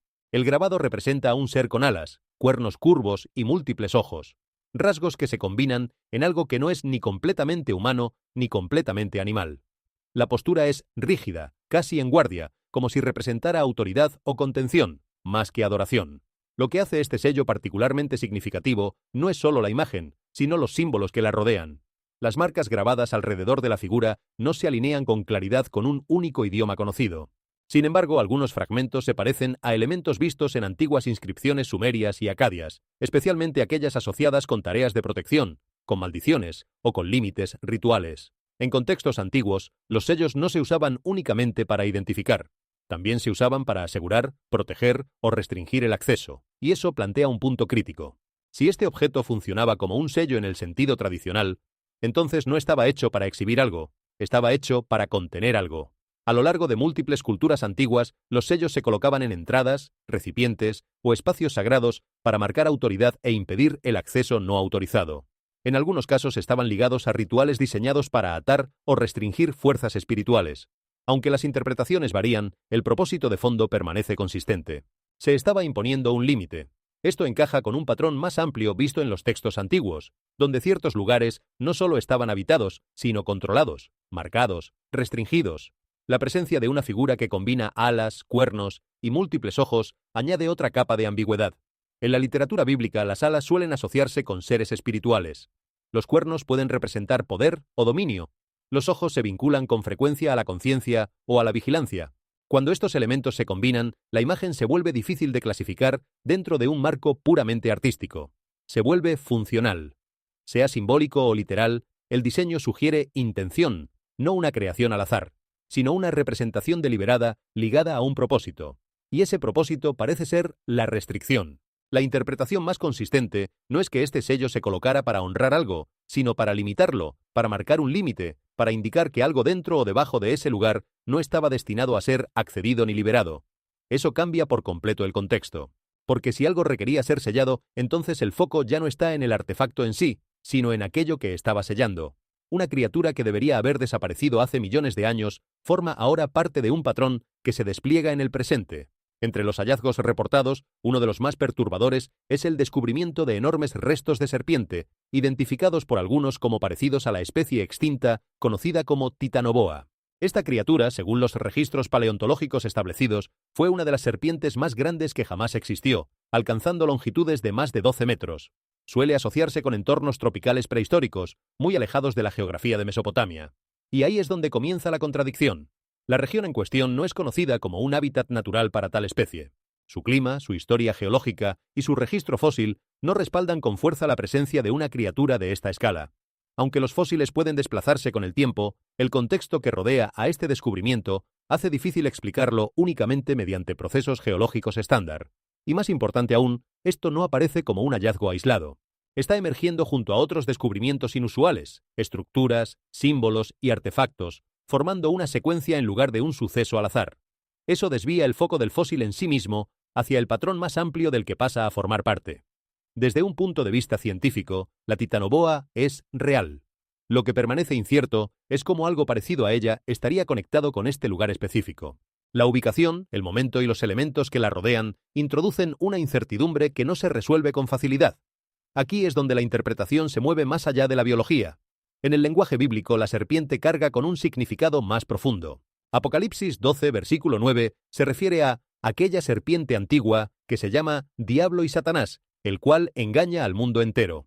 En este contexto, la serpiente no es solo una criatura física, es también un símbolo que representa el engaño y una influencia que opera más allá de lo visible. Eso no significa que el fósil en sí confirme algo sobrenatural, pero sí significa que el simbolismo ligado a él ya existe dentro de un marco más grande. Así que cuando una forma masiva parecida a una serpiente aparece dentro de una secuencia de descubrimientos inusuales ligados a una región histórica y proféticamente significativa, la interpretación se vuelve naturalmente estratificada. Puede entenderse como una anomalía geológica, puede verse como un fósil desplazado, o puede interpretarse como un símbolo que aparece en un momento específico del tiempo. Lo que importa no es elegir una sola conclusión, sino reconocer que el patrón sigue desarrollándose. Cada elemento, estructura, sello y ahora serpiente añade otra capa a esa secuencia. Si esto te hace pensar de otra manera, deja tu perspectiva en los comentarios, y no olvides suscribirte para seguir lo que se revela a continuación. Entre los reportes que surgen de la región, uno de los más perturbadores involucra el movimiento del agua misma. En ciertas zonas hay afirmaciones y grabaciones que sugieren que secciones del río parecen fluir río arriba, moviéndose en contra de su dirección esperada. El agua, por su propia naturaleza, sigue la gravedad. Se mueve del terreno más alto al más bajo. Eso es una constante. Así que cuando ese patrón parece romperse, aunque sea de forma temporal, atrae la atención. Desde una perspectiva científica, hay explicaciones. Los cambios en el terreno, las diferencias de presión causadas por los sistemas de represas o los eventos temporales de reflujo pueden crear la ilusión de un movimiento inverso. Son fenómenos conocidos. Pero lo que resalta aquí no es solo la posibilidad, es la escala y el momento en que estos reportes están apareciendo, porque esto no ocurre de manera aislada. Al mismo tiempo se ha observado otro comportamiento, peces que rompen la superficie de maneras inusuales. En lugar del movimiento normal, hay momentos en que se ve a grupos de peces saltando rápidamente por encima del agua, una y otra vez, casi como si reaccionaran ante algo debajo de ellos. Esto no es un comportamiento típico de alimentación. Se parece a una respuesta, repentina, reactiva y coordinada. En los ecosistemas naturales, los peces pueden saltar por varias razones: escapar de depredadores, cambios en los niveles de oxígeno o estrés ambiental. Pero la consistencia de estas reacciones en zonas específicas plantea una clase distinta de pregunta. Porque cuando el entorno cambia, la vida dentro de ese entorno reacciona primero. La combinación se vuelve difícil de ignorar. Agua que parece moverse contra su dirección natural. Criaturas dentro de esa agua comportándose como si algo las perturbara desde abajo. Individualmente, cada una de estas cosas puede explicarse. Juntas, empiezan a formar un patrón de inestabilidad. Y aquí es donde la capa simbólica se vuelve relevante. En la escritura, el agua a menudo representa orden, vida y continuidad. Cuando ese orden se altera, señala algo más profundo, un cambio, una perturbación, un momento en que lo estable comienza a transformarse. No gradualmente, sino de golpe. La idea de reversión tiene peso. Sugiere que sistemas que antes eran predecibles ya no están funcionando de la misma manera, que algo está influyendo en el entorno de formas que no son inmediatamente visibles. Ya sean estos eventos completamente naturales, parcialmente malinterpretados o parte de una secuencia más grande, una cosa queda clara: esto no es un cuadro de estabilidad, es un cuadro de perturbación, y cuando la perturbación comienza a afectar tanto al entorno como a la vida dentro de él, el patrón pasa de anomalías aisladas a una señal más amplia.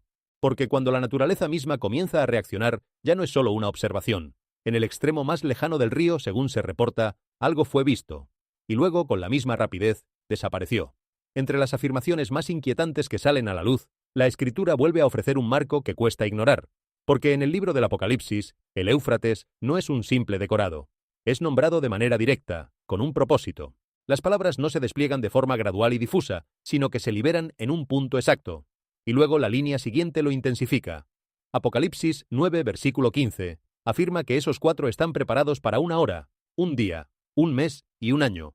Una cita precisa, no una temporada general, no una era, una liberación medida. Y cuando esa liberación ocurre, la escala es inmediata. El texto describe una fuerza de 200 millones.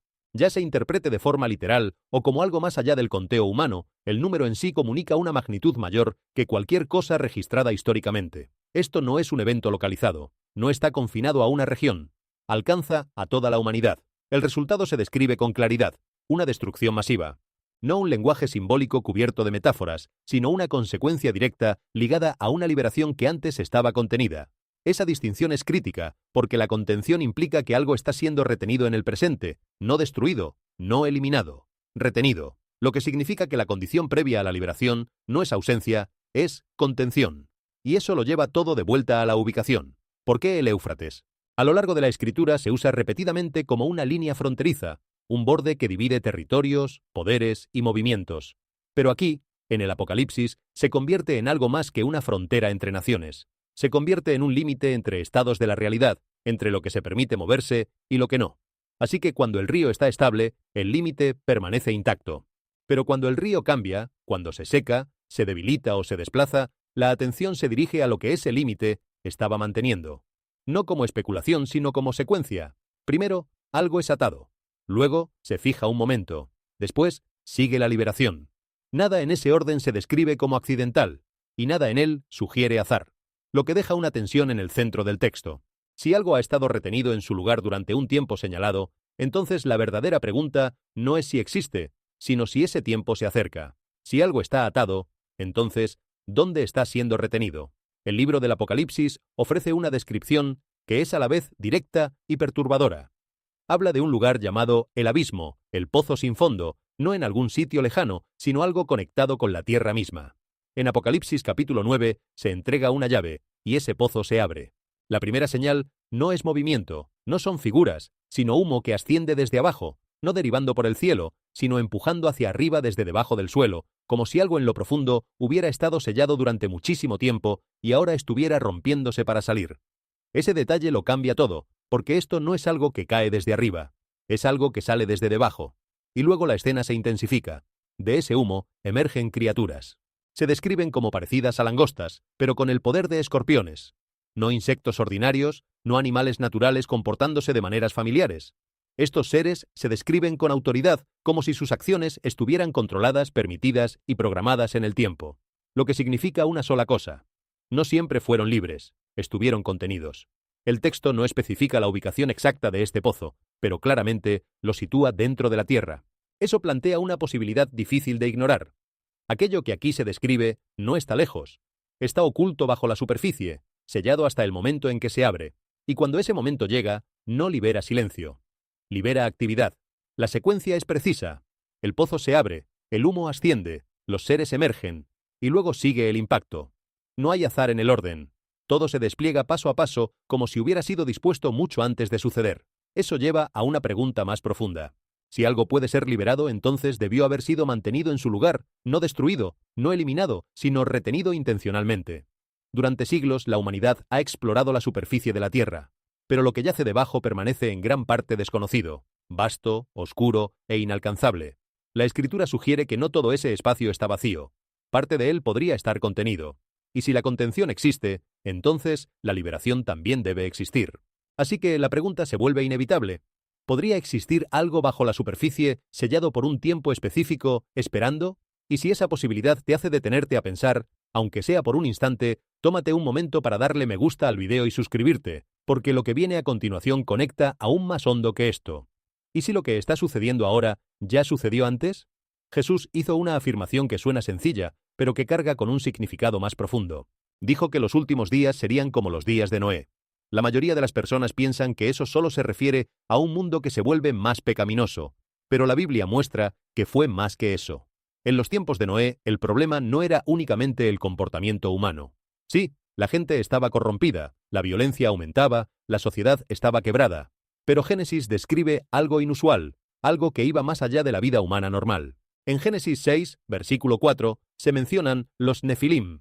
Estos no se describen como personas comunes. El texto los conecta con los hijos de Dios y las hijas de los hombres, sugiriendo que algo antinatural estaba ocurriendo, algo que cruzaba un límite que no debía cruzarse. El resultado fue un mundo que había quedado completamente distorsionado. Por eso vino el diluvio. No fue solo un castigo, fue un reinicio. Pero aquí está el detalle que hace todo esto todavía más importante. La idea de gigantes o de seres inusuales no desaparece por completo después del diluvio. Más adelante en la Biblia todavía hay referencias a gigantes como Goliat. Distinto tiempo, misma clase de descripción. Eso crea un patrón.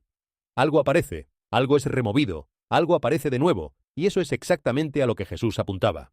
Cuando dijo que los últimos días serían como los días de Noé, no hablaba solo del pecado. Apuntaba a una condición, a un mundo donde comienzan a existir cosas que no pertenecen del todo, no normales, no esperadas, pero presentes. Eso es lo que lo hace relevante ahora, porque si la historia sigue patrones en lugar de eventos al azar, entonces la etapa final podría no introducir algo completamente nuevo. Más bien, podría traer de regreso condiciones que ya existieron antes. No exactamente la misma forma, pero el mismo tipo de perturbación. En los tiempos de Noé la gente no entendía del todo lo que ocurría a su alrededor.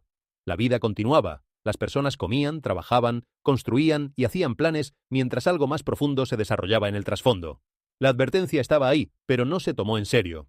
Y ahí es donde el paralelo se vuelve claro, porque si condiciones similares comienzan a formarse de nuevo, tal vez no sean obvias al principio, tal vez no se vean dramáticas, tal vez aparezcan de manera gradual, silenciosa, hasta que de pronto sean imposibles de ignorar. La idea clave es esta: la Biblia no describe la historia como algo al azar. La describe como patrones que se repiten.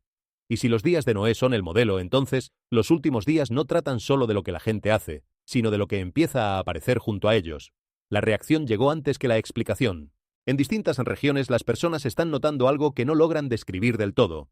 Una sensación creciente de que los acontecimientos se vuelven más difíciles de explicar, más difíciles de clasificar y más difíciles de ignorar. No es solo un incidente. Es la acumulación de momentos inusuales, reportes extraños y preguntas sin respuesta que empiezan a crear una sensación mayor. Inquietud. No siempre pánico, no siempre visible pero presente. Cuando surgen sonidos poco familiares, como los reportados cerca del Éufrates, la respuesta es inmediata. La gente no solo escucha, reacciona. Algunos se sienten perturbados sin saber por qué. Otros reproducen el sonido, tratando de entenderlo, pero en cambio se inquietan todavía más. Porque la mente humana puede aceptar lo que reconoce, pero lucha con lo que no puede clasificar. Ahí es donde comienza el miedo. No necesariamente el miedo al peligro, sino el miedo a lo desconocido. Esto se alinea de cerca con un pasaje en Lucas 21, versículo 26, que describe un tiempo en que a las personas les desfallecería el corazón por el temor. No solo por amenazas visibles, sino por lo que esperan que está por venir. Ese detalle importa.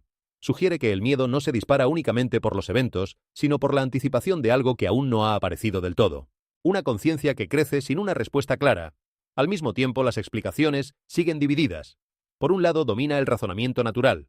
Factores ambientales, anomalías acústicas, manipulación digital, todas posibilidades válidas. Ofrecen estructura, lógica y familiaridad.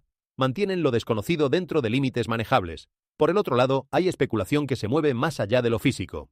Preguntas sobre espacios ocultos, fuerzas invisibles o eventos ligados a significados más profundos. No siempre fundamentadas, pero persistentes. Y entre estos dos lados, la certeza no existe. Ese vacío crea tensión, porque cuando algo no puede explicarse por completo, no desaparece. Permanece. Se propaga. Se convierte en tema de conversación, luego en motivo de preocupación, y finalmente en parte de una narrativa mayor que la gente empieza a seguir. Lo que lo hace más notorio ahora es la velocidad de la información. Las plataformas sociales amplifican todo. Un solo clip, un solo sonido, una sola afirmación pueden alcanzar a millones en cuestión de horas. Al mismo tiempo, las respuestas oficiales suelen moverse lentamente o guardan silencio por completo. Ese contraste crea un desequilibrio, preguntas rápidas, respuestas lentas. Y en ese espacio la especulación crece. No siempre porque la gente quiera creer algo extremo, sino porque intenta darle sentido a lo que está viendo y escuchando. El resultado no es solo confusión, es inestabilidad, no en las estructuras, sino en la percepción. Las personas empiezan a sentir que algo se está desplazando. Detengámonos un momento en esa palabra, desplazamiento, porque describe algo más grande que un simple río que baja de nivel. Cuando algo se desplaza en el corazón de una persona, rara vez lo hace con ruido. Sucede en silencio, capa por capa, igual que el sedimento que se acumula en el fondo del Éufrates a lo largo de los siglos. Un día la persona despierta y descubre que ya no piensa como antes, que ya no siente como antes, que algo se movió sin que ella lo notara. Y lo mismo ocurre con una generación entera. Las cosas no cambian de golpe, cambian poco a poco, hasta que un día miramos alrededor y el paisaje entero es distinto. Por eso la imagen del río que se seca golpea tan hondo. No es solo geografía. Es un espejo de lo que pasa cuando lo que parecía permanente comienza a retirarse y aquello que estuvo escondido durante años queda de pronto expuesto a plena luz. Piensa por un instante en todo lo que un río esconde mientras fluye lleno. Bajo esa corriente serena pueden dormir ciudades enteras, huesos antiguos, objetos olvidados, historias que nadie recuerda. Mientras el agua corre, todo permanece cubierto, invisible, como si no existiera. Pero basta con que el nivel baje para que el pasado regrese a la superficie. Y esa es una de las verdades más incómodas de la vida humana. Lo que enterramos no desaparece, solo espera. Espera el momento en que las aguas bajen, en que la fuerza se debilite, en que las circunstancias cambien, y entonces vuelve a mostrarse, muchas veces cuando menos lo esperamos. Por eso la Escritura insiste tanto en la honestidad del corazón, no porque Dios quiera avergonzarnos, sino porque sabe que aquello que ocultamos termina, tarde o temprano, saliendo a la luz. Regresemos por un momento a aquella puerta de piedra, porque hay algo en ella que merece una segunda mirada. Imagina el esfuerzo que representó sellarla. Piensa en las manos que tallaron cada advertencia, en las distintas lenguas que se reunieron alrededor de una misma entrada, en el temor compartido que empujó a pueblos diferentes a coincidir en un solo mensaje. Esto no debe abrirse. Rara vez la humanidad se pone de acuerdo en algo. Las naciones discuten por fronteras, por creencias, por poder, y sin embargo aquí, según parece, distintas culturas se unieron para advertir sobre lo mismo. Ese detalle, más que cualquier otro, es el que estremece, porque cuando gente que casi nunca coincide de pronto coincide en el miedo, algo verdaderamente serio debió estar en juego. No sabemos con certeza qué había del otro lado de esa puerta, pero sabemos que quienquiera que la selló, no lo hizo por capricho. Lo hizo con la convicción de que ciertas cosas es mejor dejarlas quietas. Y aquí surge una tensión muy humana, porque la curiosidad es uno de los dones más hermosos que tenemos, y al mismo tiempo uno de los más peligrosos. Gracias a la curiosidad, la humanidad ha cruzado océanos, ha curado enfermedades, ha llegado a las estrellas, pero esa misma curiosidad, cuando no va acompañada de sabiduría, puede empujarnos a abrir puertas que jamás debieron abrirse. La Escritura no condena el deseo de saber. Lo que advierte es contra el conocimiento buscado sin humildad, contra la búsqueda que ignora los límites, contra el afán de tocar lo prohibido solo para demostrar que podemos. Aquella frase tallada en la piedra, la que decía que lo sellado debía permanecer sellado hasta el tiempo señalado, no era un desafío, era una protección. Y quizás el mensaje más profundo de toda esta historia sea que no toda pregunta merece ser respondida a cualquier precio, y no toda oscuridad merece ser iluminada por manos impacientes. Piensa también en la escalera que descendía bajo el río, con sus paredes marcadas por el fuego que brotó desde adentro. Hay algo profundamente simbólico en esa imagen, porque así funciona el daño en la vida de las personas. Las heridas más destructivas rara vez vienen de afuera, vienen de adentro. El rencor que no se suelta, la culpa que no se confiesa, la ira que se alimenta en secreto, todo eso arde por dentro y deja marcas en las paredes del alma, marcas que se extienden de adentro hacia afuera, igual que aquellas quemaduras en la piedra. Una persona puede parecer entera por fuera y estar consumiéndose por dentro. Y el problema con el fuego interior es que, si no se atiende, termina agrietando el techo, buscando una salida, y cuando estalla, arrasa con todo lo que encuentra a su paso. Por eso Proverbios nos dice que guardemos el corazón con toda diligencia. No porque el corazón sea débil, sino porque es el punto desde el cual se enciende, o se apaga, todo lo demás. Volvamos a las estatuas rotas, enterradas pieza por pieza, envueltas en tela oscura, escondidas bajo piedras planas para que nunca pudieran recomponerse. Hay una lección silenciosa en esa escena. Alguien, hace muchísimo tiempo, decidió que aquellas figuras representaban algo que no debía volver a levantarse. Hicieron todo lo posible para asegurarse de que permanecieran caídas. Piensa en lo que eso significa para nuestra propia vida. Hay cosas dentro de nosotros que, una vez derribadas, no deben ser reconstruidas. El orgullo que Dios humilló, la costumbre destructiva de la que fuimos liberados, la mentira que un día abandonamos. A veces, la tentación más sutil es la de recomponer, pieza por pieza, aquello que ya había sido vencido, la de volver a armar el ídolo que creíamos enterrado. Y la sabiduría consiste muchas veces en dejar caído lo que debe permanecer caído, en no desenterrar lo que ya fue sepultado por una buena razón. ¿Y qué decir del esqueleto gigante, de esa figura descomunal que desafía toda proporción conocida? Más allá del debate sobre su origen, hay algo que esa imagen despierta en nosotros, el recuerdo de que el poder y el tamaño no garantizan permanencia. Los gigantes de la antigüedad, reales o simbólicos, comparten un mismo destino en la Escritura. Cayeron. Goliat era enorme, y aún así una piedra pequeña, lanzada con fe, bastó para derribarlo. La lección se repite a lo largo de toda la Biblia. Aquello que parece invencible ante los ojos humanos, no lo es ante los ojos de Dios. Los imperios que se creyeron eternos, hoy, son polvo bajo la tierra. Las torres que se levantaron para tocar el cielo, terminaron convertidas en ruinas cubiertas de limo. Y eso debería producir en nosotros no arrogancia, sino una profunda humildad. Porque si los gigantes cayeron, ¿qué nos hace pensar que nuestros propios muros son indestructibles? Las cadenas enormes del fondo del lago también hablan, y hablan de contención.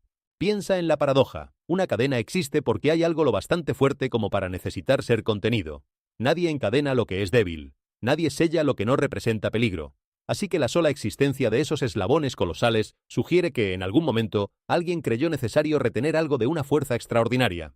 Y aquí la Escritura ofrece una imagen de esperanza dentro del misterio, porque nos recuerda que hay un orden por encima del caos, una autoridad que ata lo que debe ser atado y que fija los tiempos de todo. Nada se libera antes de tiempo. Nada escapa al control de aquel que sostiene las llaves. Para el corazón temeroso, esa es una verdad que trae paz. Incluso lo que parece incontenible tiene un límite, y ese límite no lo pone el azar, sino una mano más alta que la nuestra. Pensemos ahora en la cueva que susurra, porque encierra una advertencia que sigue siendo urgente en nuestros días. En aquella historia antigua, el rey Saúl buscó una voz que no debía buscar, una voz del más allá, y lo que encontró no fue consuelo sino ruina. La lección no envejece. Hoy no faltan voces que susurran desde la oscuridad, prometiendo respuestas, ofreciendo certezas rápidas, invitando a cruzar límites que fueron puestos para nuestra protección. Algunas de esas voces llegan disfrazadas de curiosidad inofensiva, otras de espiritualidad atractiva, otras de simple entretenimiento. Pero la enseñanza permanece. No toda voz merece ser seguida, y no toda puerta merece ser abierta.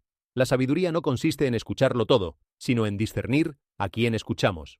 Y en un mundo saturado de sonidos que compiten por nuestra atención, aprender a distinguir la voz que da vida de la voz que roba la paz es quizás una de las habilidades más importantes que podemos cultivar. El pozo sellado, ese abismo frío del que no regresaba ningún eco, nos deja otra imagen para meditar. Hay profundidades que no fueron hechas para ser sondeadas por manos humanas.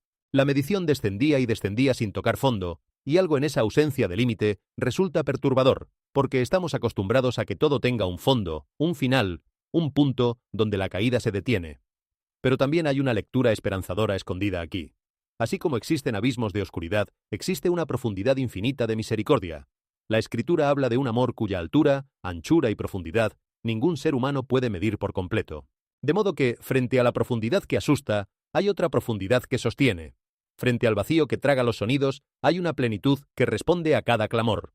El corazón que se asoma al abismo del miedo puede, en cambio, asomarse al abismo del amor de Dios y descubrir que ese sí tiene poder para llenarlo. Volvamos al lodo negro que ascendía y a los árboles que se inclinaban hacia la corriente, porque esa escena encierra una de las verdades más prácticas de toda esta historia. Los árboles que cayeron no fueron necesariamente los más viejos ni los más pequeños, fueron los que no tenían raíces suficientemente profundas. Durante años, mientras el suelo estuvo firme y el agua abundante, todos los árboles se veían igual de fuertes. Nadie podía distinguir cuál resistiría y cuál caería. La diferencia solo se hizo visible cuando llegó la prueba, cuando el suelo tembló y el lodo empujó desde abajo. Y así funciona la vida humana. En los días buenos, cuando todo fluye, cuando la salud acompaña y las cuentas cierran, cuesta saber quién construyó sobre roca y quién construyó sobre arena. Todos parecen firmes, pero llega la tormenta, llega la pérdida, llega la enfermedad o la traición, y entonces se revela lo que estaba debajo. Por eso conviene cavar hondo antes de que llegue la sequía, echar raíces profundas en la verdad, en la oración, en la comunidad, en la fe, mientras todavía hay tiempo. Porque las raíces no se improvisan en medio de la tormenta, se cultivan en la calma.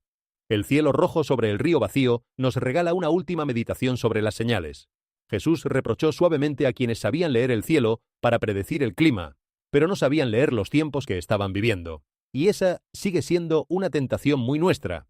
Somos expertos en interpretar tantas cosas, los mercados, las tendencias, el estado de ánimo de quienes nos rodean, los pequeños cambios en el clima. Pero muchas veces pasamos por alto las señales más importantes, las que hablan de hacia dónde va nuestra propia alma, de qué estamos construyendo con nuestros días, de si estamos despiertos o dormidos ante lo que verdaderamente importa. El cielo rojo no es una orden de entrar en pánico, es una invitación a levantar la mirada, a hacernos las preguntas grandes, a no vivir tan absortos en lo inmediato que olvidemos lo eterno. Un atardecer encendido puede ser solo polvo y luz, sí, pero también puede ser un recordatorio de que la belleza y la advertencia a veces vienen envueltas en el mismo color. Quiero volver además sobre las historias de esperanza, porque son el corazón de todo este recorrido y merecen que nos detengamos en ellas un poco más. Piensa de nuevo en Agar, sola en el desierto, convencida de que todo había terminado. Lo notable de su historia no es solo que Dios proveyó agua, sino que el agua ya estaba allí. El pozo existía antes de que ella lo viera. Lo que cambió no fue el paisaje, sino sus ojos. Dios abrió sus ojos, dice el texto, y entonces vio lo que el miedo le había ocultado. ¿Cuántas veces nuestra desesperación no viene de la ausencia de soluciones, sino de la incapacidad de verlas? El temor tiene esa manera cruel de estrechar la mirada, de convencernos de que no hay salida cuando la salida está a pocos pasos. Y muchas veces, lo primero que Dios hace no es cambiar nuestras circunstancias, sino abrir nuestros ojos para que veamos la provisión que ya nos rodeaba. Piensa otra vez en la viuda de Sarepta, con su puñado de harina y su poco de aceite, preparándose para lo que creía sería su última comida. Y sin embargo aquella harina no se acabó, y aquel aceite no faltó día tras día. La lección no es que nunca faltaría nada, sino que nunca faltaría lo suficiente para el día que tenía delante.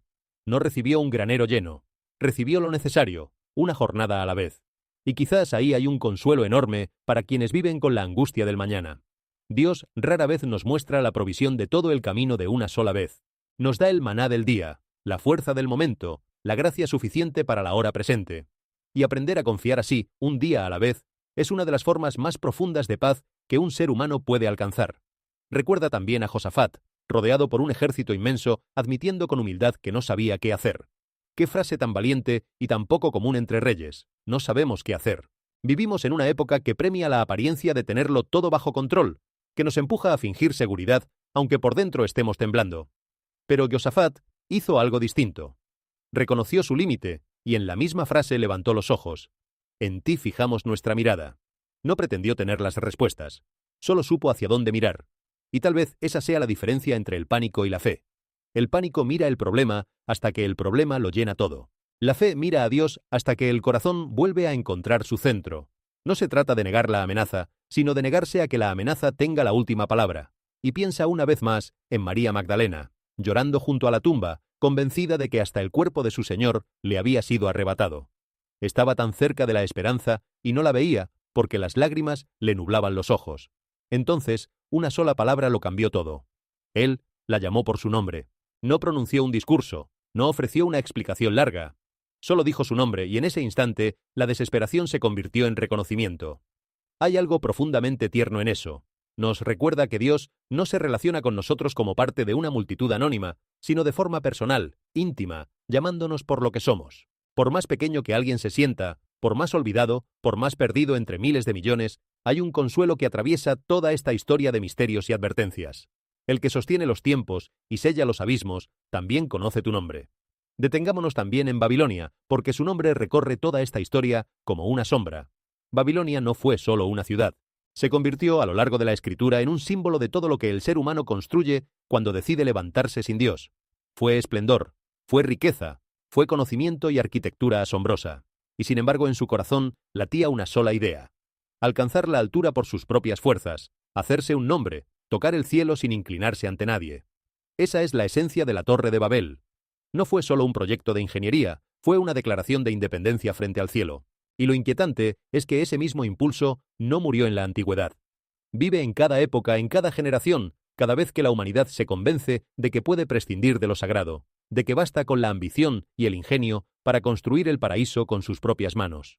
Que una estructura semejante a un zigurat emerja justo ahora, mientras el río se seca, es al menos una coincidencia que invita a pensar en aquel viejo sueño de rebeldía que nunca terminó del todo. Y aquí conviene hacer una distinción importante, porque no toda ambición es mala, ni todo deseo de construir es rebelión. La diferencia está en el fundamento. La Torre de Babel no cayó por ser alta, sino por ser orgullosa. No fue condenada por el esfuerzo, sino por el espíritu que la animaba. La voluntad de subir dejando a Dios abajo. Y ese contraste ilumina algo profundo sobre nuestra propia vida. Podemos construir cosas hermosas, alcanzar metas altas, soñar en grande, siempre que no perdamos de vista quién sostiene la escalera. El problema nunca es la altura, sino olvidar de dónde viene la fuerza para subir. La persona sabia edifica alto, pero con los cimientos hundidos en la humildad. La persona necia edifica alto sobre la arena de su propio ego, y tarde o temprano el limo del tiempo termina cubriendo su obra, igual que cubrió las ciudades que hoy reaparecen bajo el Éufrates.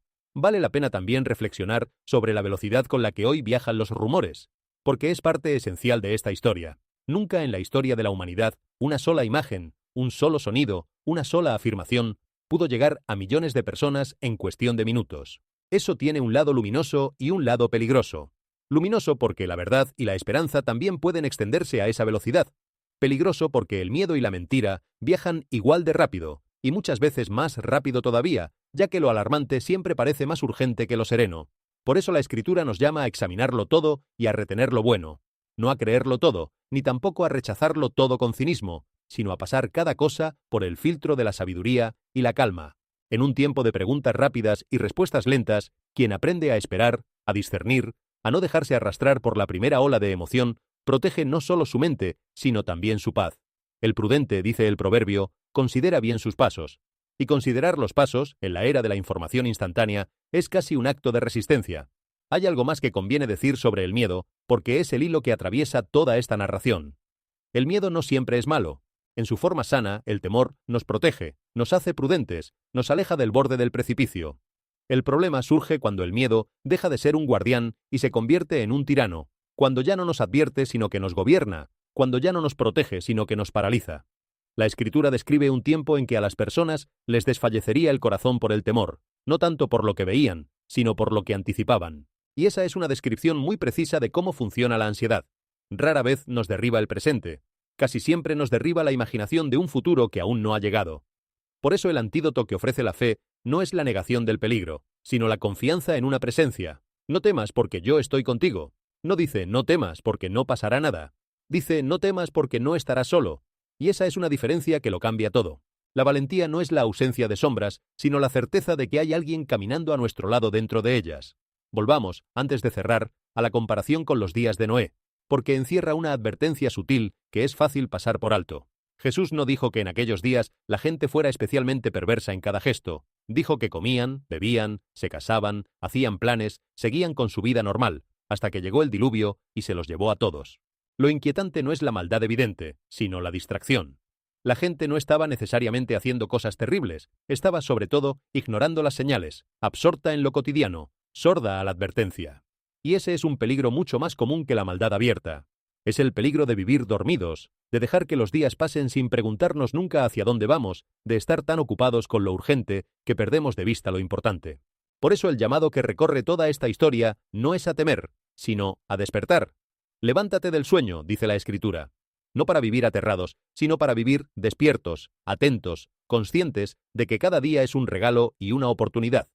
Y si juntamos todas las piezas, la puerta sellada, la escalera quemada, las estatuas rotas, el esqueleto gigante, las cadenas, la cueva, el pozo, el lodo, el cielo rojo, las estructuras enterradas, el zigurat, la figura alada, las luces en el cielo, los túneles, el barco, las huellas, el sello, la serpiente, el agua que retrocede, todas ellas terminan apuntando en la misma dirección, no hacia el pánico, sino hacia el corazón, no hacia la obsesión con lo oculto, sino hacia la honestidad con uno mismo, porque al final, la pregunta más importante que puede dejarnos toda esta historia no es ¿qué hay enterrado bajo el Éufrates?, sino ¿qué hay enterrado dentro de nosotros? ¿Qué puertas hemos sellado en nuestra propia alma y por qué? ¿Qué fuego arde en secreto en nuestro interior? ¿Sobre qué fundamento hemos construido nuestra vida? Y si cuando lleguen las aguas bajas, cuando la fuerza se debilite y lo escondido salga a la luz, encontraremos raíces lo bastante profundas para permanecer en pie. El río, con todos sus misterios, se convierte así en un maestro silencioso. Nos enseña que lo permanente puede retirarse, que lo oculto puede emerger, que el tiempo tiene sus estaciones y sus momentos señalados. Pero también nos recuerda, en medio de toda la inquietud, que hay algo que no se seca, algo que no se agrieta, algo que permanece firme cuando todo lo demás se desplaza. La hierba se seca y la flor se marchita, dice la Escritura, pero la palabra de nuestro Dios permanece para siempre. Los ríos cambian de curso, las ciudades se hunden en el limo, las civilizaciones se convierten en polvo. Y sin embargo, la verdad que sostiene el universo sigue de pie, inconmovible, ofreciéndose como roca a quien quiera edificar sobre ella. Esa es al final la mayor esperanza que puede brotar de un lecho seco, que incluso cuando el agua se va, la roca permanece. Quiero dejarte además con una imagen que tal vez resuma todo lo que hemos recorrido. Imagina a dos personas de pie junto al Éufrates seco contemplando el mismo paisaje de grietas, lodo y ruinas que emergen.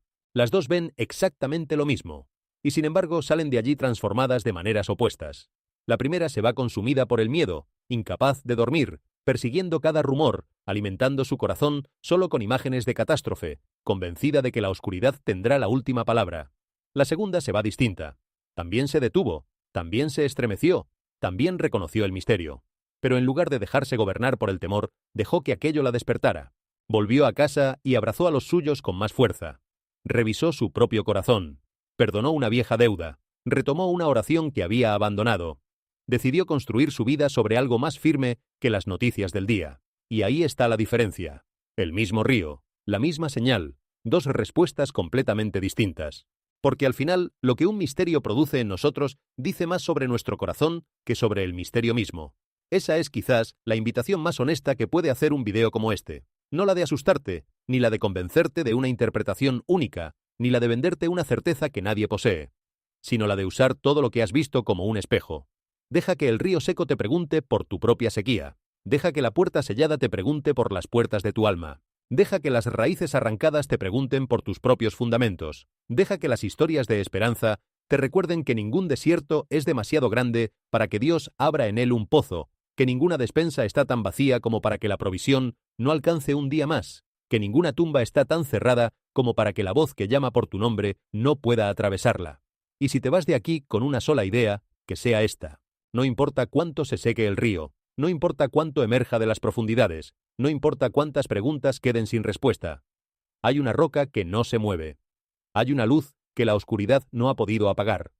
Hay una presencia que promete acompañarnos incluso en el valle más sombrío. Y mientras existan corazones dispuestos a despertar, a mirar hacia arriba, a elegir la fe por encima del miedo, la compasión por encima del pánico y la esperanza por encima de la desesperación, ninguna oscuridad bajo la tierra tendrá jamás la palabra final. Esa palabra pertenece y pertenecerá siempre a la luz. Y quizás ahí esté la lección que reúne todo este viaje bajo y sobre el Éufrates. No se trata de dejar que ese desplazamiento se convierta en pánico, ni de perseguir cada sombra hasta perder la paz. Se trata de mantener los ojos abiertos y el corazón firme al mismo tiempo. Observar sin obsesionarse. Preguntar sin desesperar. Reconocer que hay cosas que la ciencia todavía no explica y otras que la fe interpreta con cautela, sin convertir cada misterio en una sentencia. El río puede seguir secándose. Las estructuras pueden seguir emergiendo. Los sonidos, las luces y las sombras pueden seguir apareciendo.